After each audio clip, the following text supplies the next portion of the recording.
Welcome to the Serious TV Drama Podcast. I'm Scott, and I've decided to continue the somewhat unusual STVD tradition this summer of once again focusing away from the relatively small screen in our homes and zeroing in on a big blockbuster budget-sized movie. But instead of Indiana Jones and The Flash, those two pods that I recently co-hosted with fellow geeky sort Pat, this is going to be a solo mission I'll be flying. Should I choose to accept it? Yes, you know what that means. It means I'll be talking about Mission Impossible. And the plan is to talk about all 7 Mission Impossible films, at least to some extent or another. The impossible part of this mission, that'll be getting it all done in less time than it typically takes the government to disavow Ethan Hunt and his IMF team, which happens, what, every movie? Every other movie? I don't know. But first, let's start by looking back for a moment at the original TV series. Now, although the IMF team was initially led by a man named Briggs, by the second season, Jim Phelps, played by Peter Graves, who many will recall was the pilot who really liked Gladiator movies back in Airplane, he became the team leader. And Phelps was the one holdover character, or at least character in name only perhaps, that the movie franchise also utilized when it kicked off back in 1996. Now, most, if not all, Mission Impossible episodes would play as, well, elaborate con jobs to foil terrorist plots and evil global mastermind types. In fact, one of the earliest inspirations for the series was the nonfiction novel that was written back in the 40s called The Big Con. That's notable for me because that book is also recognized as one of the biggest inspirations for one of my personal favorite movies, The Sting. Now, the series was both a critical success. I mean, it won the Emmy for Best Drama Series in its first 2 seasons. Although somehow the now classic music by Lalo Schifrin, that never won an Emmy. Go figure. Now, ratings-wise, the series, it was mostly mid-level. I mean, the highest seasonal average it ever achieved was 12th, which meant nearly 24 million viewers, and it got that in its 3rd season. But more often than not, it tended to rank in the 30s through the 50s, with average viewer total somewhere in the 15 to 19 million range. By the way, ratings like that would be tremendous today. You know, your shows like, Game of Thrones, the original Walking Dead, whatever, never got ratings like that. Not that high. Another interesting thing about that TV series, and to be specific, I'm talking about the one that ran from 1966 to 1973, not that brief revival that happened in the late 80s. Was the creator, Bruce Geller. He stuck to his guns by showing little to no indication of any personal lives or insights or, frankly, any true character development for anyone on the series. He felt it would take away from the plots, the scams, the ruses, the con jobs, and so on for every episode. So the characters all pretty much remained ciphers, blank slates, so to speak. It kind of sounds like the tack taken a couple of decades later when Dick Wolf kicked off the Law and Order series and eventual franchise. That was also his way of thinking, to generally avoid anything involving the characters' personal lives. So every episode was devoted completely to the case and nothing else. Oh, weird thing to connect Law and Order and Mission Impossible again. You may recall just a minute or two ago I mentioned the first season of Mission Impossible. They were led by a guy named Briggs, not Phelps. The guy named Briggs, he was played by Stephen Hill, who was one of the original cast members of Law and Order. Just occurred to me to mention that. Anyhow, back to Mission Impossible. And let's get to those movies that featured Jim Phelps, the very first one, although it was a decidedly non-heroic version of that character. And that was probably one of the main reasons the original cast pretty much detested the film. I mean, original cast member Greg Morris, he literally walked off a screening of the movie in disgust. And Peter Graves, you know what? He was not a fan of turning his character into a traitor. And that was the reason he actually passed on the role in the film. That's right. He actually was offered the role before they gave it to Jon Voight. Now, it is funny, I think it's funny to note that the IMF team is never disavowed or disbanded or anything like that on the original TV series, despite the fact those ominous words are delivered on every recorded message to kick off every mission. But it does seem to happen to some extent or another in practically every Mission Impossible movie. Except maybe the second one, if I have that right. It's basically just a way of adding another really major obstacle and source of conflict, both externally and internally, for the team at times. Now, the Mission Impossible TV series had a very similar formula from episode to episode, and one could say that about the movie series as well, only with that aforementioned additional element I was just talking about of tension that gets added to the mix. Although, personally, I'm not sure how many times one has to save the world before getting a little bit more faith or slack from your employers or your country. And, if it's not the entire team that's being disavowed, distrusted, vilified, and thrown under the bus by the old US of A, well, it's always Ethan Hunt, who's the main character and hero of these films, just as much as James Bond or Jason Bourne. Only Hunt does have a very small IMF team working with him on every mission. Unlike the mostly solo efforts of those other cinematic spies.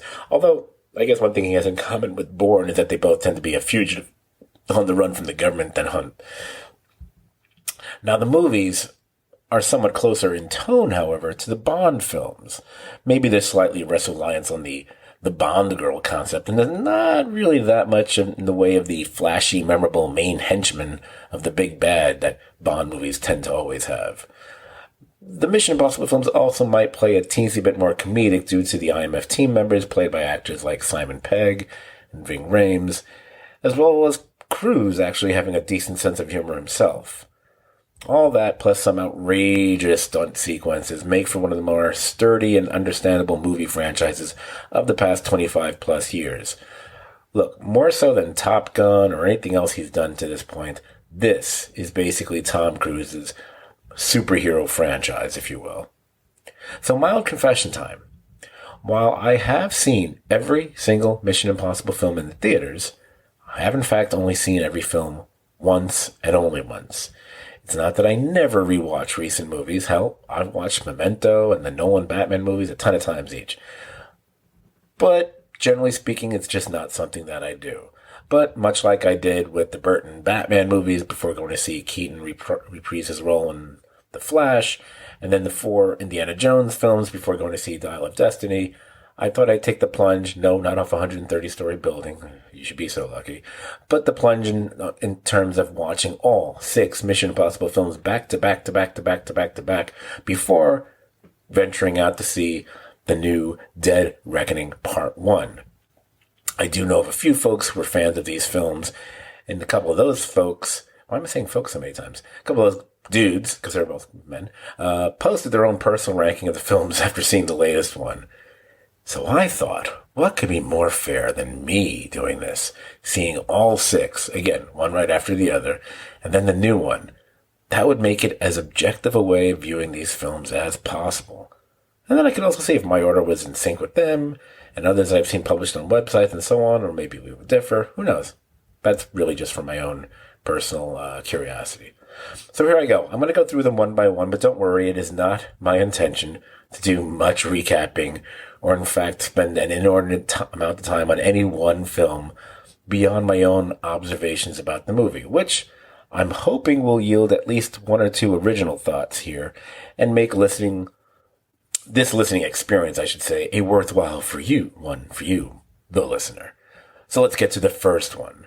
By the way, it kills me that I can't use little clips of music here because I would really like to be using the Mission Impossible music throughout this podcast, but I just feel there'll be licensing issues. Next thing you know, it'll get banned in like 17 countries or something. So you'll have to imagine a dun dun dun dun dun dun throughout the whole damn podcast. Anyway, the first one is obviously titled Mission Impossible. That was the one that Brian De Palma directed. Funny, this was actually his second foray into directing a feature film based on a long-running TV series from decades earlier. As you may recall, he also directed The Untouchables back in 1987. And while there are maybe some De Palma touches here and there, touching on his honed directorial talents when it came to the thriller genre, going back to earlier standouts like Blowout and Body Double, he really mostly does the job in a far less flashy fashion flashy fashion. Try to say that a bunch of times. He lets the stars, the stunts, and the visual effects crew really do the heavier lifting in this film. Now, the main shock of the film is the execution of nearly the entire IMF team. Stars like Emilio Estevez and Kristen Scott Thomas were all dead midway through the first act. And then the template that will be reused in most of the subsequent films is therefore set up. Ethan Hunt has been framed, or is on the run, or has been disavowed, or he's just public enemy number one. And with the help of a quote-unquote new team, he has to follow the plot, which will eventually clear his name, and like any true hero, he rarely seems to care that he's been abandoned by his country. Now, this movie, it's actually a very solid film. I recall seeing it for the first time, and while I suspected something was up with Jon Voight's Jim Phelps very early on, I also still had the mindset, but it's Jim Phelps, they just can't. And it was his apparent death that made me think, oh no, I ain't buying this. And wow, yep, they made Phelps the traitor. I'd say it's mostly a fun ride, and I got a feeling I'm going to say the phrase fun ride a few times in this podcast, so apologies in advance. Although I do think, in terms of this movie, Ethan really should have been suspicious of Claire far sooner, as she hardly seems to mourn the passing of her husband, and seems to be into Ethan with those lingering looks and hands across the face pretty much from the get-go. I really did enjoy Ethan's mind's eye imaging of how the original con of killing off the IMF team went down.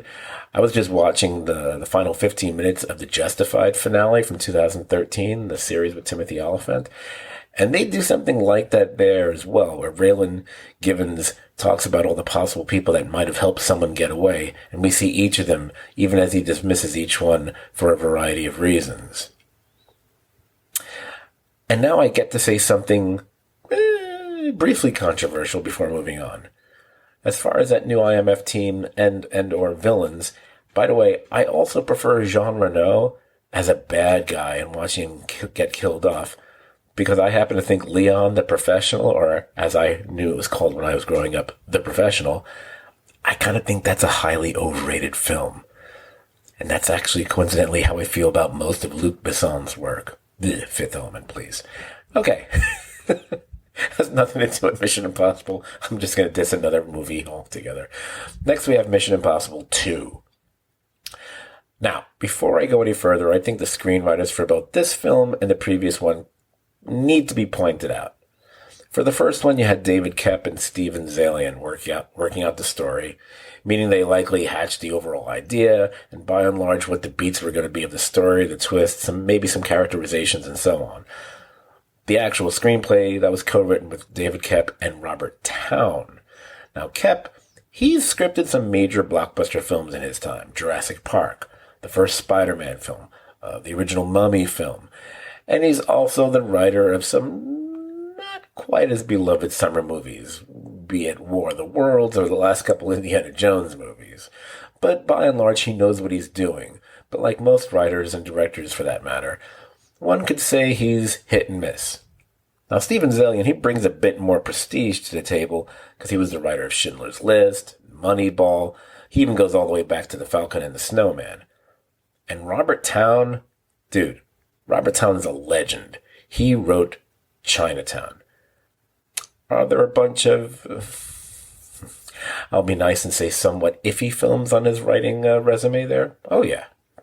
But again, he wrote Chinatown, which, as I've said a million times before, it's one of the 3 greatest screenplays of all time. Which now gets us into Mission Impossible 2. The story for this one, they went and got the 2 leading dudes at the time who were working on the Star Trek franchise, Brandon Braga and the even more respected and beloved Ronald D. Moore. Yeah, Moore. He's the guy who went on to create the amazing Battlestar Galactica reboot and revival. They got story credits for this. But Robert Towne, he had the solo screenplay credit this time around. Even though he did indicate in interviews that a lot of the action sequences were planned out long before there was even a working script done. Now here's the really odd thing about this movie, now that I've told you all that. You've got Robert Towne writing the screenplay. Ooh. And then as I'm watching it, I'm realizing he's taking elements from a few different Alfred Hitchcock films. and he's plugging them into the main mechanics of his screenplay. I mean, check it out. Hunt takes up with, what's her name? Nia Hall, a woman he knows is going to be instrumental in his upcoming mission. Then they find out she has to cozy up to the main bad guy because they have some sort of a past together. And it means that they need her to share his bed so she can share his secrets with them. She's not too happy about it, neither is Hunt. But you know what? It's the mission. You know what else that is?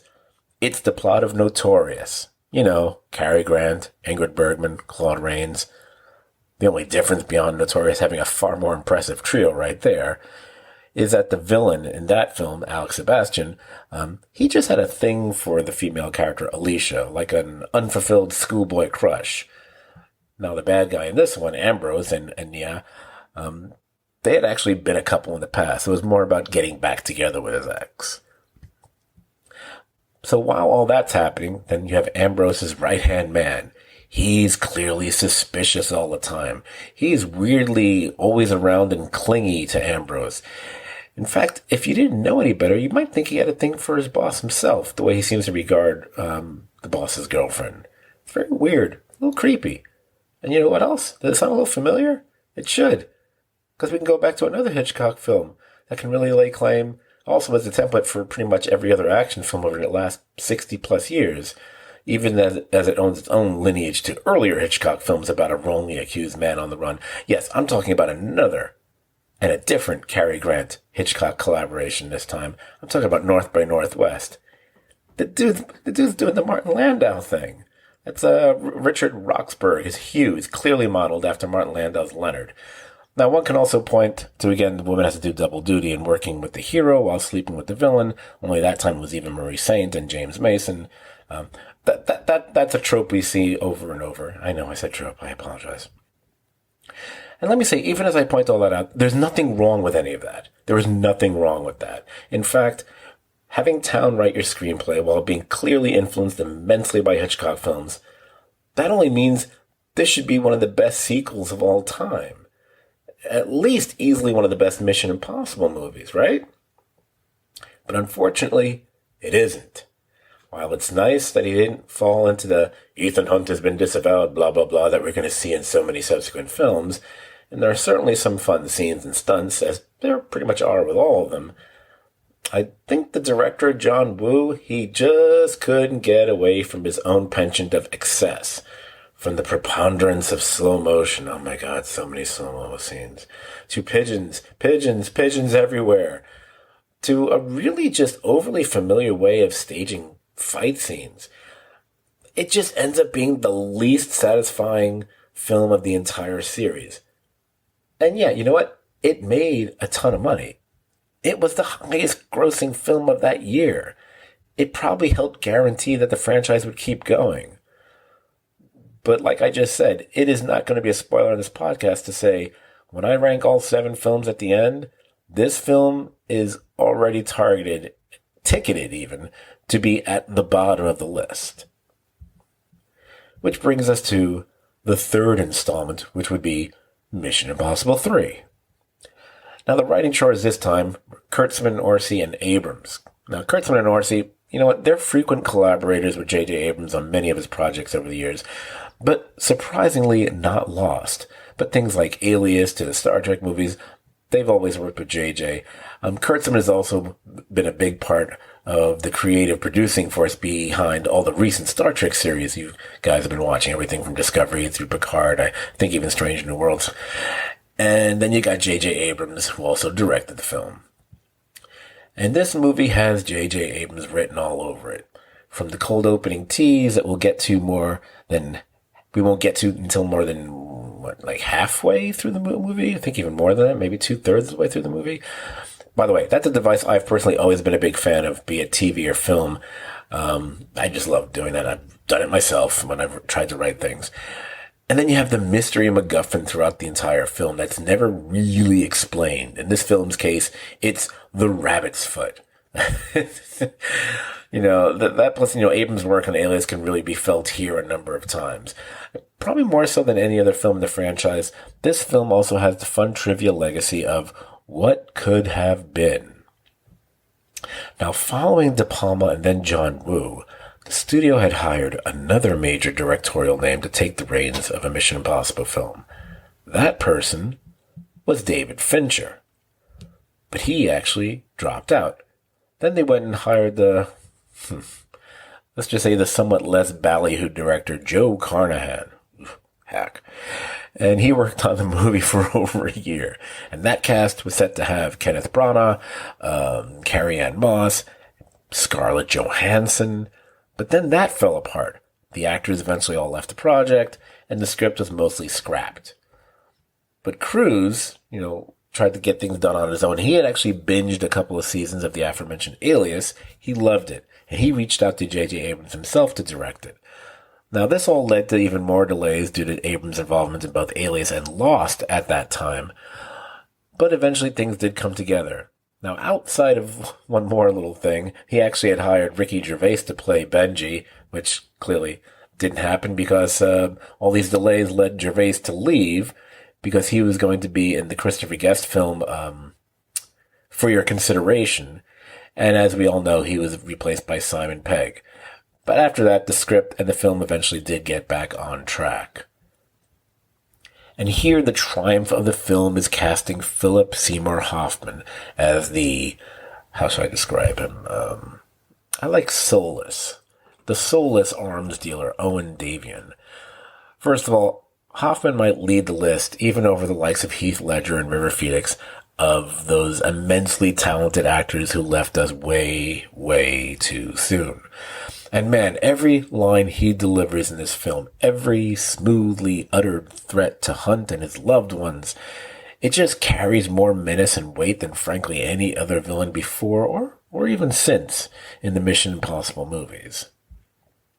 And if the second film borrowed liberally from Hitchcock, well, you know what? This one goes a little closer to the most obvious of inspirations, James Bond, namely On Her Majesty's Secret Service.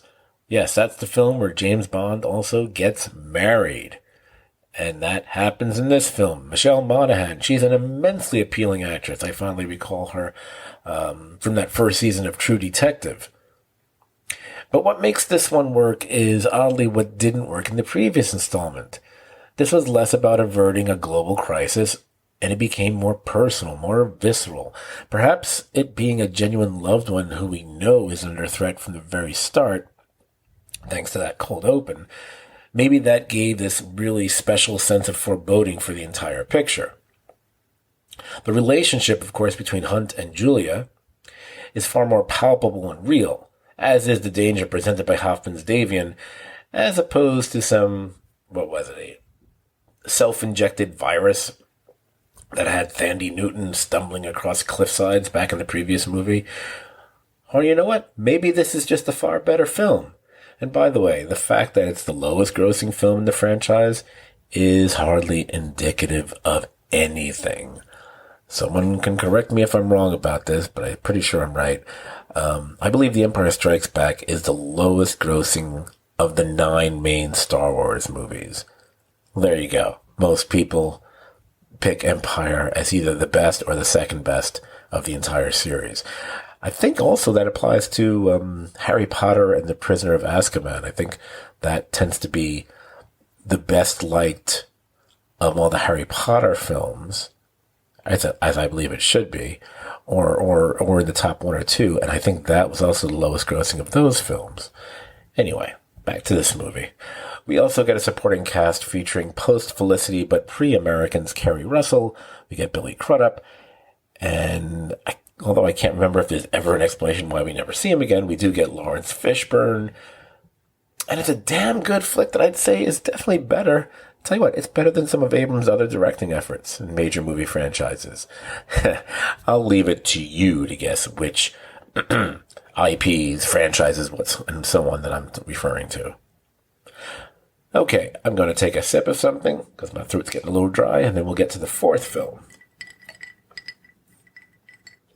I use the ice clinking as like the music in between. Clink, clink, clink, clink, clink.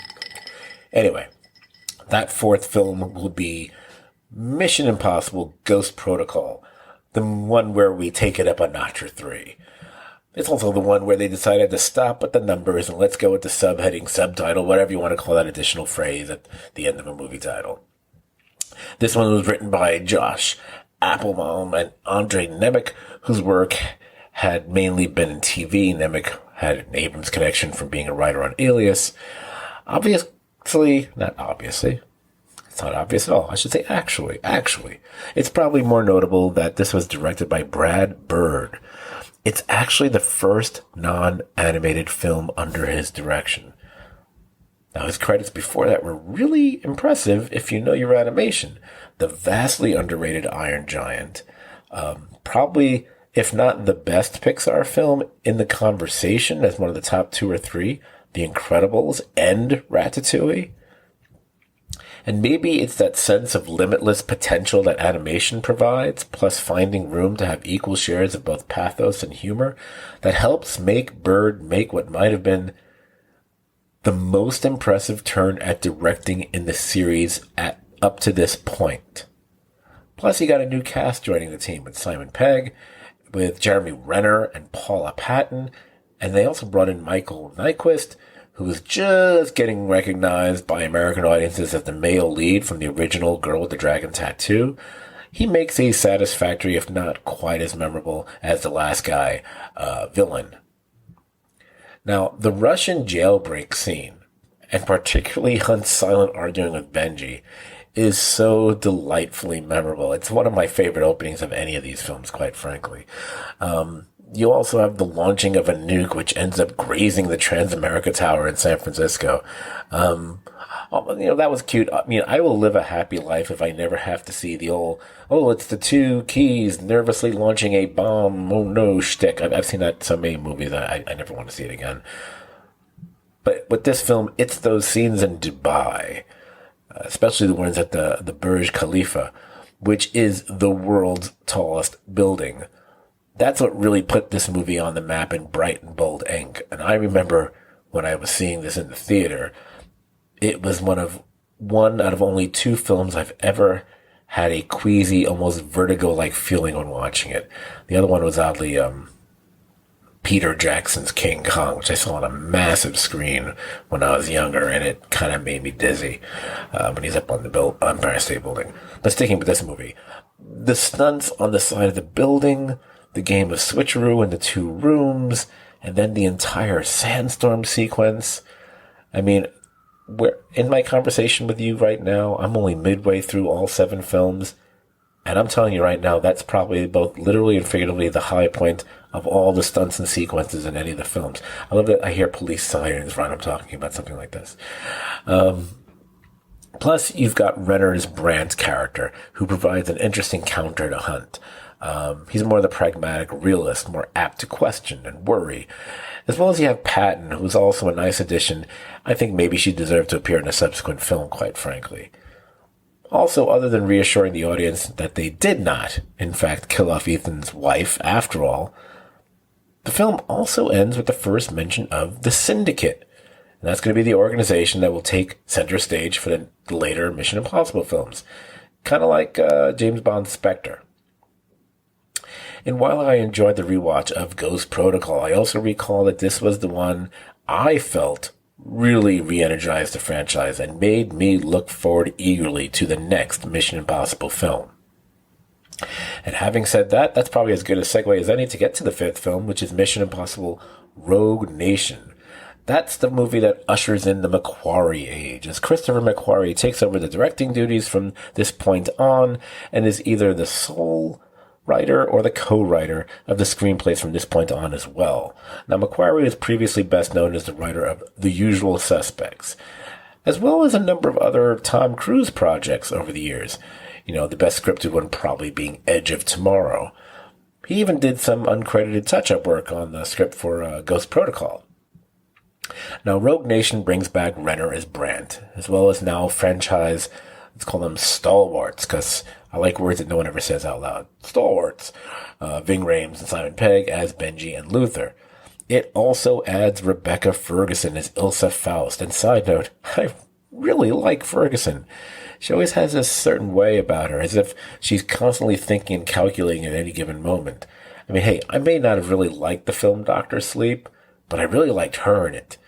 And if I ever do get around to watching that Silo series on Apple TV, not to mention the Dune movies, I gather she would probably be one of the main reasons I'll even bother to do that at all. Then you add Alec Baldwin to the mix. And at least on the big screen, Baldwin always adds a little something special to almost any film he appears in. And being the government foil here, even more so than, say, Fishburne in the third film, or Angela Bassett's going to be in the next one, he adds a serious form of fun to the proceedings, whether it's his line deliveries or his constant state of suppressed agitation.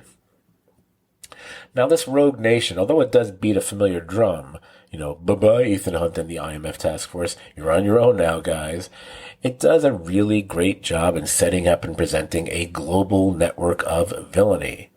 It's the one you have to have. Like I said earlier, Bond as Spectre. Well, who else you got? Nick Fury and S.H.I.E.L.D. have Hydra. Hell, Maxwell Smart has Chaos. And Inspector Gadget has Mad. The Syndicate, while it's not the most interesting named organization, is definitely one of the most threatening, especially with Solomon Lane as the main architect of it all. He's played with an unsettling coldness by Sean Harris.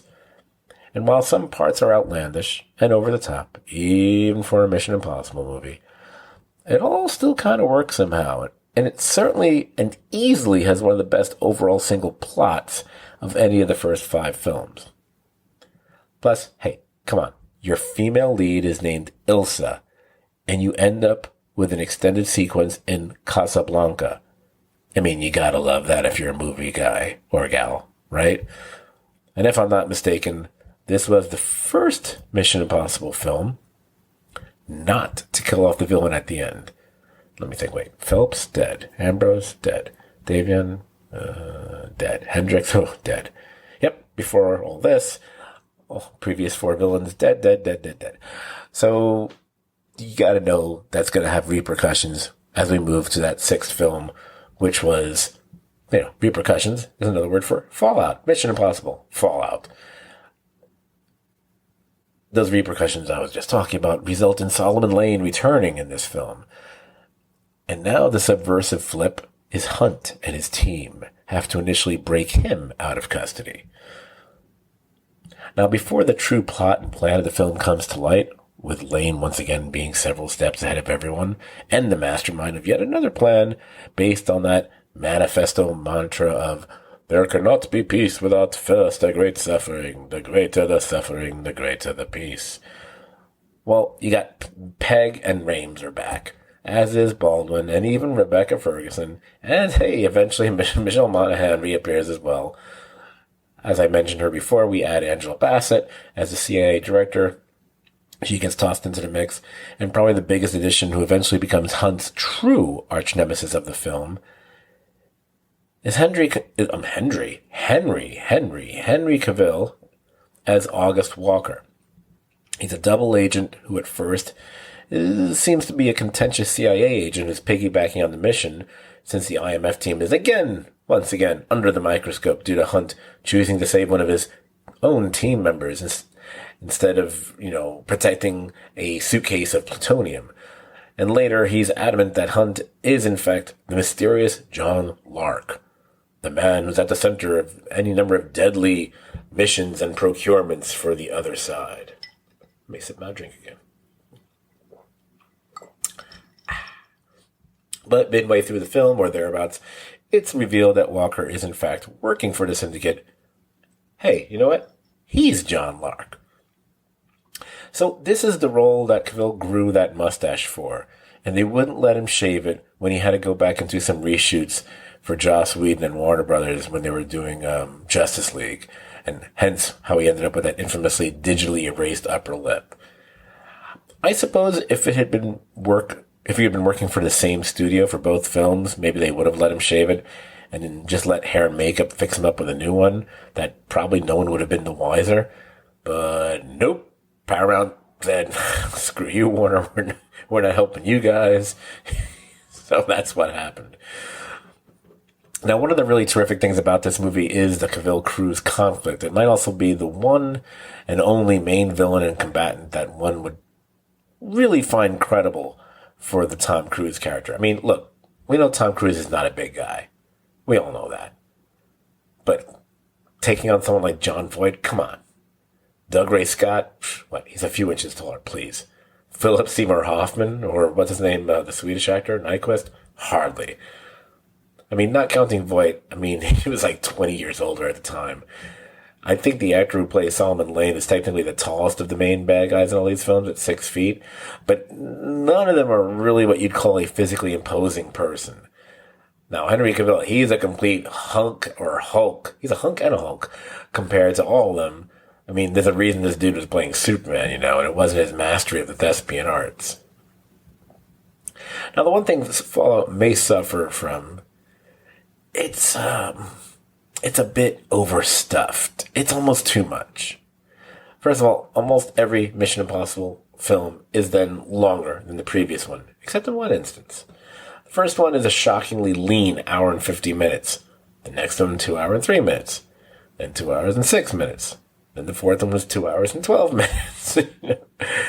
Somehow the fifth one actually dropped in length by 1 minute, but then the sixth one gorged itself on running time. It blimps out to 2 hours and 27 minutes. And when I get, the next one that we'll be talking about at the end of this podcast, that one turns out to be 20 minutes longer than that.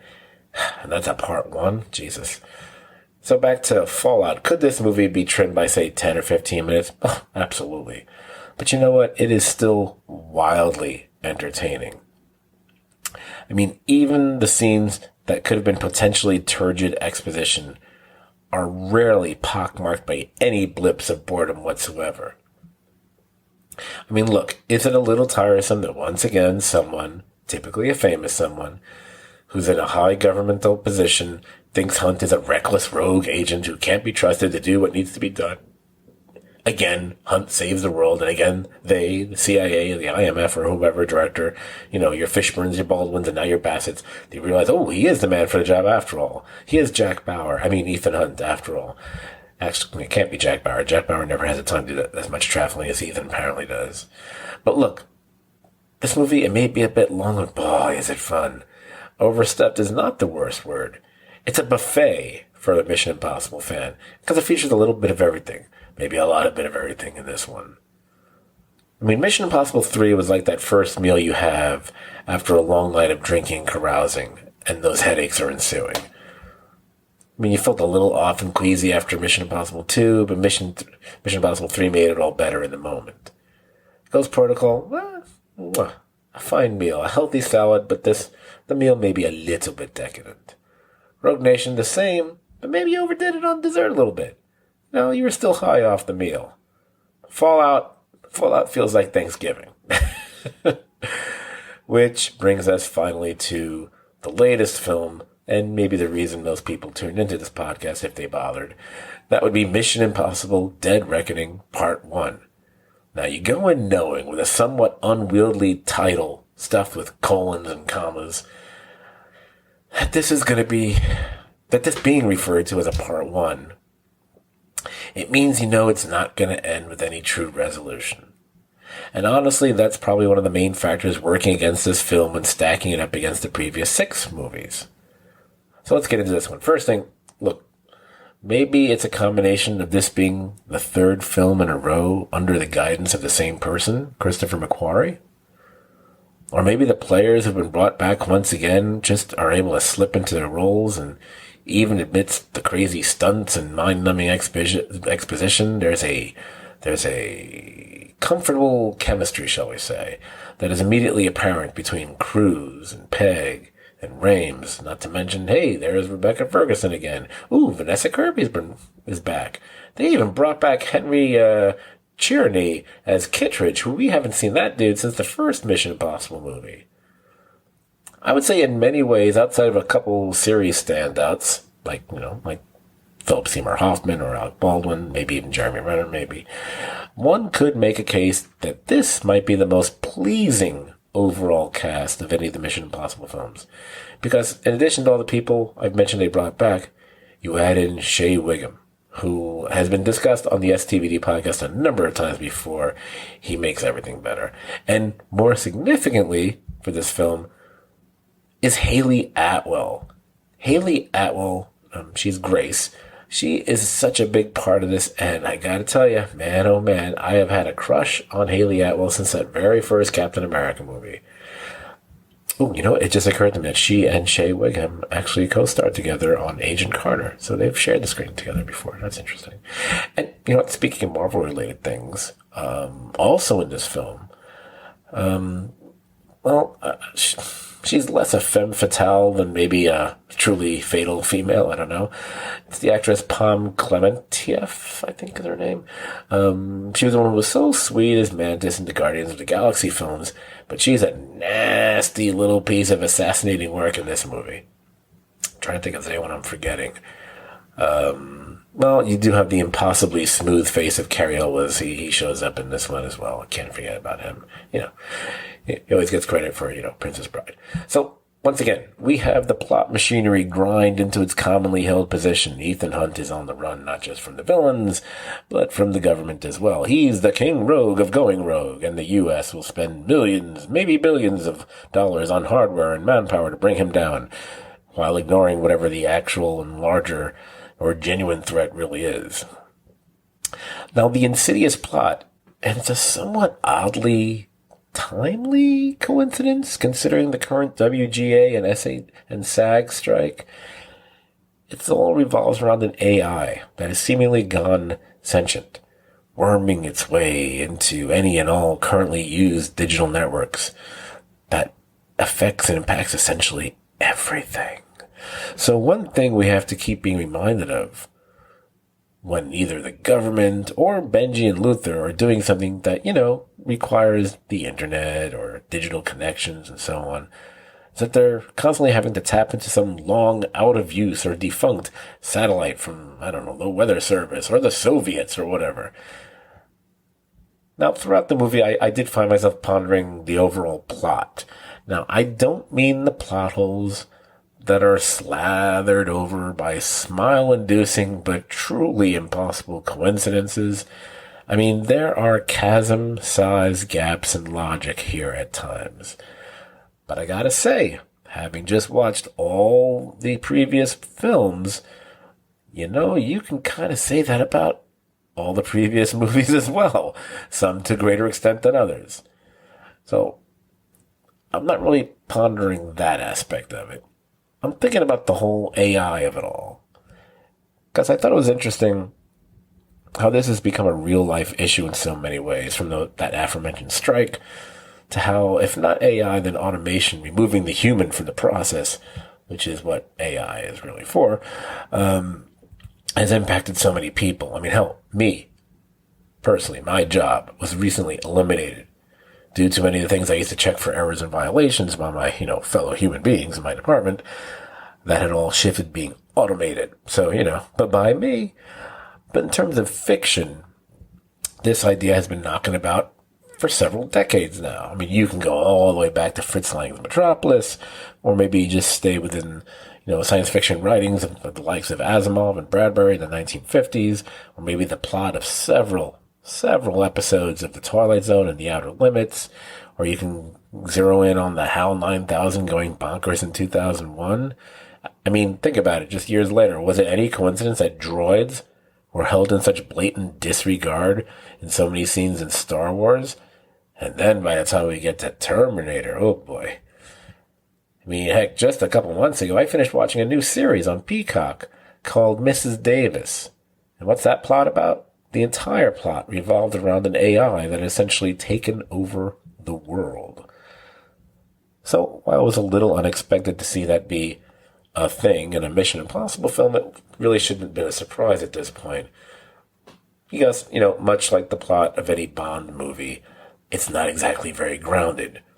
But it is weird that I can say that, yet there is a parallel to reality. And if the previous Mission Impossible film, Fallout, if that felt like a huge buffet, well, I don't know. At times, this one feels like it's a buffet cooked by chefs on cocaine. I mean, the sequences are elaborate and long, but still ultimately satisfying, at least as far as the sequences are concerned. I mean, I kind of like the nerviness of having this long build-up to what I feel was a highly publicized big stunt of the movie. The one where Cruise eventually zooms off a cliff on a motorcycle, thousands of feet into the air or whatever before he hits his parachute or whatever. But we spend so much time on the train with Grace disguised as the White Widow trying to pull off her side of the plan. And so Cruise is not on screen very much during this rather extended sequence. Now, I want to be clear once again. I don't mind that at all. I think it was kind of fun that, they could have the screen time being taken up by someone other than Cruise. But I was aware of it. I did think it was somewhat unusual. Then you add another element into the mix. Something, or someone, from Ethan's past, before he even became a member of the IM Force, which apparently now is depicted as a choice one makes when faced with a decidedly less appetizing option. Although I didn't get that impression that was the case with Jeremy Renner's Brent, or even Simon Pegg's Benji for that matter, but whatever, I digress. Here we bring in some backstory for Ethan, where a woman he presumably loved was murdered by Isai Morales, who was probably mad no one remembered him from La Bamba. No, I'm kidding him, whatever. But he's less a villain than really feels like more of a plot device and straight up weapon that the AI, which is referred to as the entity, is using to hamper Ethan in his personal sworn mission to kill the AI. Hey, just like that nun on Mrs. Davis. Rather than try to harness its potential world-dominating power the way several other interested parties, whether it be governments or bad people, are itching to do with that AI, the entity. We also double down on similarly staged sequences from the past, only now they're done to an even further extreme. I mean, you've got your typical massive setup of a car and motorcycle chase, which practically every Mission Impossible movie has. But here, it gets turned on its head because they're forced not just to be in handcuffs, but also driving a baby Fiat, which actually induces more thrilling laughs than most chases ever do. Or the battle inside, or more importantly, outside or astride, a speeding train, which harkens back to the very first film. Except they take this one way, way, way beyond anything done back in the 90s. Even though there's a moment that's vaguely reminiscent of The Fugitive, but, maybe on steroids. There are at times so many moving pieces. Either I'm talking about the machinery of the plot, or the sheer number of players on the board, with Ethan and Grace constantly in the crossfire of multiple adversaries. I mean, yeah, again, here's that phrase again. It's a fun ride. It doesn't quite get you to the destination you might have preferred, but on the other hand, a more ominous cliffhanger would have been annoying as fuck. But not having a sense of completion does end up leaving me, look, I don't want to say unsatisfied as much as it just left me feeling a little bit on the empty side.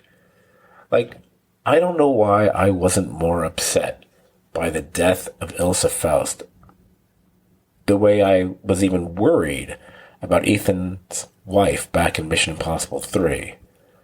But maybe it's because I felt it was inevitable way, way, way before the Gabriel character foresaw and declared that either she or Grace were going to die. So, look, the movie, I definitely liked it. But unlike some takes I've seen blurbs or headlines about, referring to this film, I can't say this is the best of the series. And with that said, I am now approaching the end of the podcast. It probably makes sense for me to now rank the 7 films. Okay, here we go. Number 7, as I said earlier, well, that's easy. That's gotta be Mission Impossible 2. Between Woo's excesses that are way too distracting to the least memorable villain of the entire series, it is the biggest clunker of them all. Now, number 6. This one, oh boy, this one may be a little bit of a surprise, but I'm going to slot the latest one here. That's right, Mission Impossible Dead Reckoning Part 1. All the way down here at number 6. Now, honestly, I'm torn between this and the very next one, which was going to be 6, which was going to be 5. But I guess this one took the longest but left me the least fulfilled is playing a huge part here.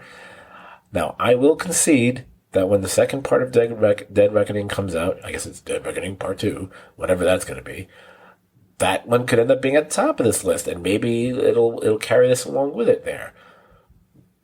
But right now, for this film, it doesn't change how I felt overall, especially when I'm comparing it to the other films in the series. Now, I made a mention of what the next movie was going to be, and that might be a bigger shock for many. The bigger shock is going to be my pick for number 5, because I'm going to go with the very first one here. That's right. Mission Impossible is my number 5. Maybe I just don't like the far less weathered-looking Ethan. He's too young. Maybe that Jim Phelps is the bad guy thing never sat well with me. Or maybe the fact the leading lady was kind of lackluster. Maybe it was all that. I don't know. But here it sits, down at number 5. Number 4 on the list. That's actually going to be Mission Impossible 3. It gets major credit for course correcting from the previous installment, for adding Simon Pegg's Benji Dunn as an eventual IMF agent, as well as bringing in Michelle Monaghan as Julia, and for nabbing Philip Seymour Hoffman as such a memorable bad guy. Now look, Beyond Night, it doesn't quite pack the wow and thrill factor that the rest of the movies on the list are going to have in their arsenal, but it does make a nicely visceral impression, which means we've now reached the top 3.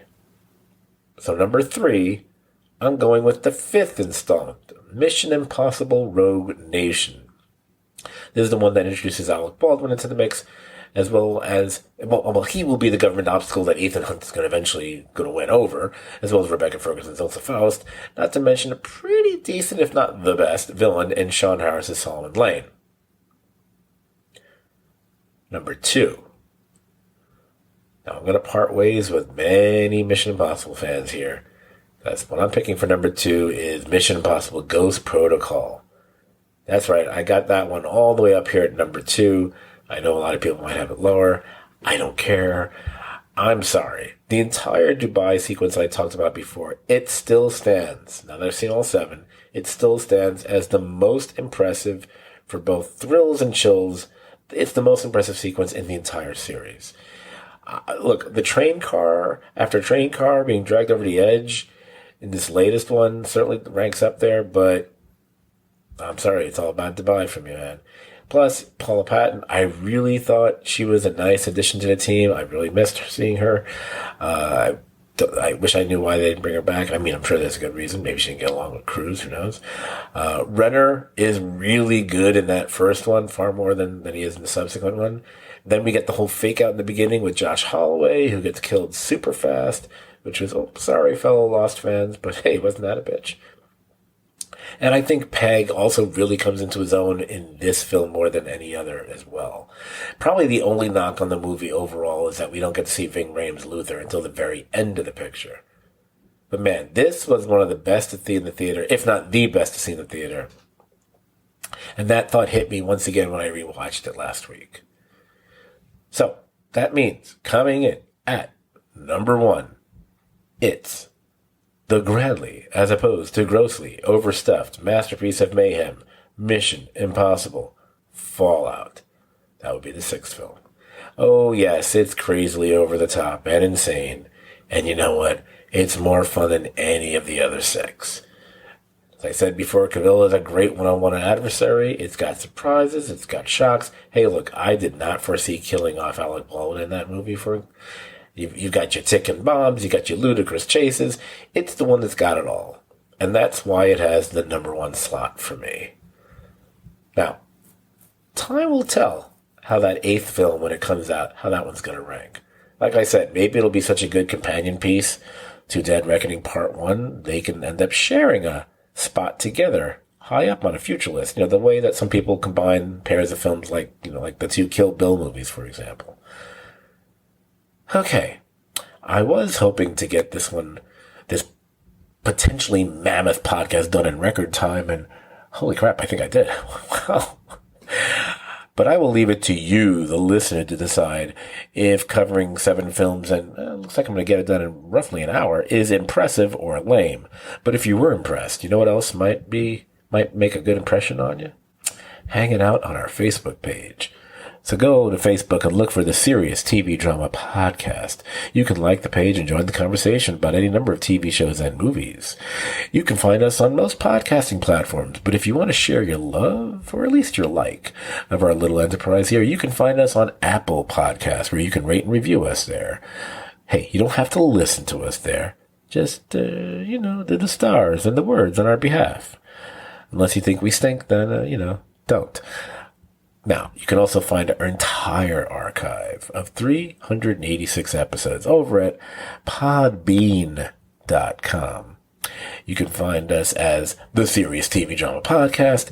I think if you just type in STVD, you'd find us that way too. But, does it take you that long to type that much? I don't think so. Oh, you know what? On both Apple and Podbean, you can also look up Scot Forgot the 80s. That's my other podcasting venture. Just remember, Scot is spelled with one T. As far as that podcast is concerned, there should be a new one in the next couple of weeks where I'm going to be joined by common? That's not the word. Occasional. Yes, that's a word. I mean, the word. Occasional STVD co-host Jamie is going to be joining me for the first time on that podcast, and we're going to be discussing the film that she loves and I still have yet to see, Adventures in Babysitting. I left out the Twitter and Instagram stuff. You can follow us on Instagram. It's Serious TV Drama, all as one word. I actually just posted several images there yesterday. I meant to post one today. Maybe I'll do that after I finish recording. And you can follow us on Twitter. I don't know if I'm going to be shifting things over to Threads or not. I think for the time being, I will not be doing that because I've just got so many other things going on right now, but who knows? But if you still are on Twitter, you can find us there as at STVD Podcast, STVD as in Serious TV Drama. And speaking of STV, on the STV podcast, Brian and I will be talking pretty soon about the first 4 episodes of Justified City Primeval.